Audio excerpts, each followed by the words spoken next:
Alors, bonjour tout le monde, je m'appelle Amber Dory, je suis la directrice des Jeux d'Acadie Nouvelle-Écosse. Aujourd'hui, nous avons un invité spécial de la région Chéticamp. Il est très bien connu dans la famille des Jeux en Nouvelle-Écosse, puis c'est Louis Poirier. Allô, Louis. Bonjour. Ça fait que pour commencer, parle-nous un peu de toi. On sait que tu viens de Chéticamp et que tu es le fils de Joseph-Henri Poirier, qui était très impliqué dans les Jeux pendant plusieurs années. Mais où habites-tu maintenant? Puis qu'est-ce que tu fais dans la vie?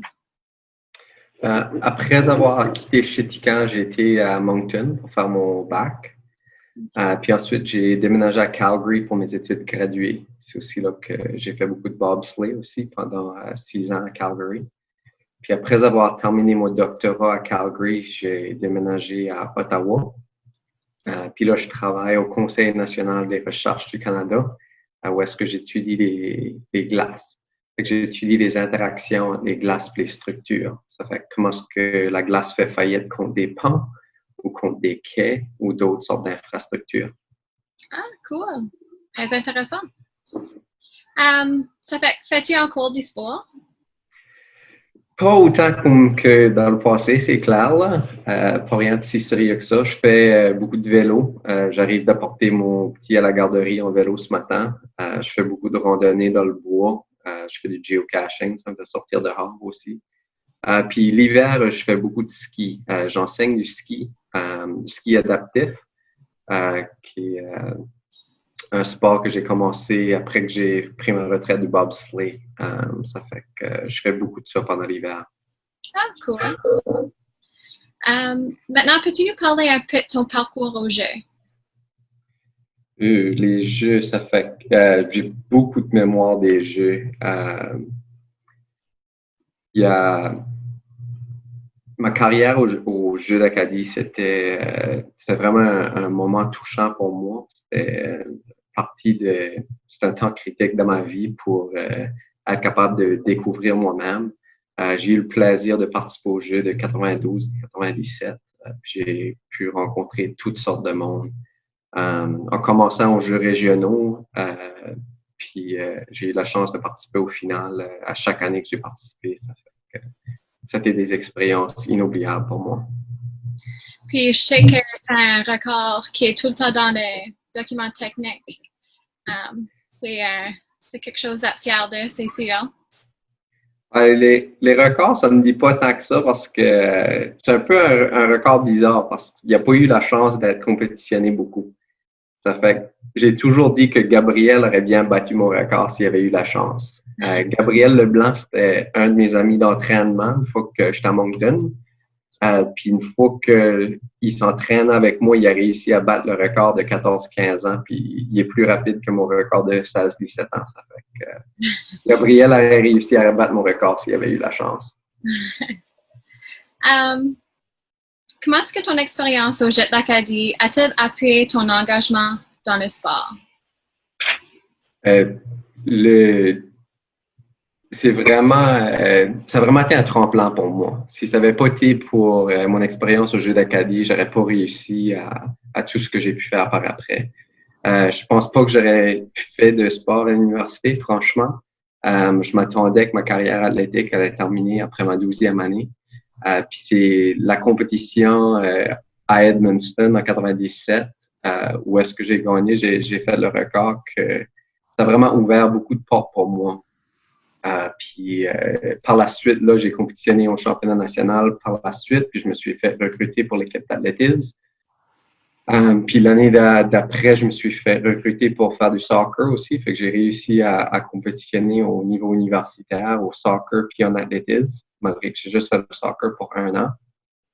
Puis mes compétitions à l'université de Moncton, après ça a ouvert mes portes pour faire du bobsleigh puis compétitionner sur l'équipe nationale pendant 6 années après. Ça fait que il n'y a rien de ça qui aurait été possible si ça n'avait pas été des Jeux d'Acadie.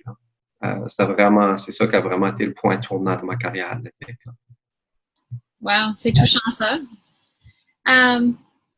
Est-ce qu'il y avait une année spécifique qui était le plus mémorable pour toi ou bien un plus beau souvenir?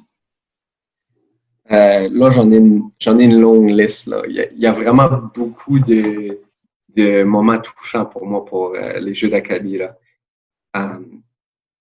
Je sais pas si je peux vraiment décrire à quel point que ça a vraiment affecté ma vie.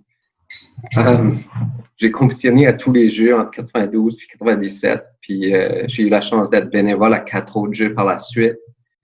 Il y a assez de beaux mémoires là-dedans là, pour moi. Normalement, je faisais juste l'athlétisme, ça fait que j'avais beaucoup de temps libre. Puis il y a beaucoup des volets éducatifs qui étaient très amusants. Je me rappelle d'avoir fait du kayak en train de faire des courses avec Jolene Larade puis Dominique Brito à Caraquette. Je me rappelle du mur de l'escalade à Edmundston. La majorité des années, je faisais juste de l'athlétisme, mais j'étais bien fier. À Dieppe, j'ai réussi à faire du soccer aussi. Puis à Saint-Jean, c'était la seule année que il n'y avait pas d'athlétisme. J'ai fait du cyclisme à Saint-Jean. Ça fait que ça, c'était très, très plaisant. Beaucoup de belles expériences là. Je me rappelle d'avoir fait tirer dans les airs par l'équipe de soccer de Pumpket à Grand Sault. Puis bien sûr, il y a ma victoire au 100 mètres. Ça, c'était vraiment inoubliable. Pendant toute l'année avant, tous les gars de Chéticamp, ils se moquaient tous de moi parce que je disais que je pensais que je pouvais gagner au jeu. Puis ils me croyaient juste pas. Puis ils se moquaient toujours de moi. Mais je savais que ça faisait des années et des années que j'essayais de compétitionner pour la Nouvelle-Écosse au 100 mètres, puis je réussissais jamais. Il y avait toujours quelqu'un qui me battait, puis eux, ils faisaient toujours très, très bien au final. Ça fait que je savais que si j'avais la chance de gagner, je pouvais très bien faire au final. Puis la journée de la compétition, je me rappelle, tous ces gars-là étaient à la ligne d'arrivée 1 heure avant la compétition, pendant qu'on faisait juste de se réchauffer pour avoir une place à la ligne d'arrivée pour voir la compétition. Puis, ouais, c'est, c'est des moments qu'on n'oublie jamais, là. On se rappelle de ça toujours, là. Wow, j'ai des chills. Puis, mais je dirais que plus que tout, là, ma meilleure mémoire, c'est vraiment en 95, lorsqu'on a gagné le prix de l'amitié là, à Sarèche-Boctou, Saint-Louis-de-Kent. On a assez rencontré de monde, puis je suis convaincu que cette année-là, gagner le prix de l'amitié, c'est en grosse partie moi puis l'équipe de Balmol de Pumpket, pas de Pumpket, excuse-moi, de Richemont. On allait partout à tous les sports, aller encourager toutes les différentes équipes, faire des gros chants puis des rallyes pour tout le monde. Puis j'ai assez rencontré de monde, assez d'équipes de partout de l'Acadie, là. Ouais, c'est vraiment incroyable, les Jeux d'Acadie. C'est incroyable. Quel sport faisais-tu au secondaire et pour toi, pourquoi était important de demeurer actif? J'ai fait toutes sortes de sports. Au niveau secondaire, j'étais dans le hockey, soccer, l'athlétisme puis le cross-country. Fait qu'en 12e année, je faisais 4 sports. C'était vraiment beaucoup, là. Ça a toujours été une vraiment partie très importante de ma vie. Je pense, pour moi, c'est ce qu'on faisait tout le temps. J'ai commencé à jouer au hockey une fois que j'avais 2 ans. Par la suite, pas longtemps après, j'ai commencé à jouer au baseball quelques années plus tard. Puis là, ça a changé au soccer, etc., etc. Ça fait que j'ai toujours fait du sport, j'ai toujours vraiment aimé ça. C'est bon. Puis, avec tout ce qui se passe dans la vie maintenant avec COVID, que fais-tu avec ton temps? Euh, J'arrête pas. On travaille à temps plein, nous autres, au CNRC, là, pendant cette période. On est à travailler de la maison. Ça fait qu'on travaille à temps plein, puis là, avec les garderies fermées, c'était très difficile, comme sans doute beaucoup de monde le connaît, là. Fait que mon petit a commencé à la garderie il y a juste 2 jours, là, mais j'ai pas encore eu la chance d'aller pour une coupe de cheveux. Fait que j'ai hâte à ça. Oh, ben, on a des Jeux d'Acadie dans Nouvelle-Écosse. Je te remercie beaucoup. J'ai beaucoup aimé de te parler, de connaître ton parcours au jeu. Puis, oui, c'est ça. Je te souhaite de bonheur puis la sécurité. Merci beaucoup. Merci beaucoup.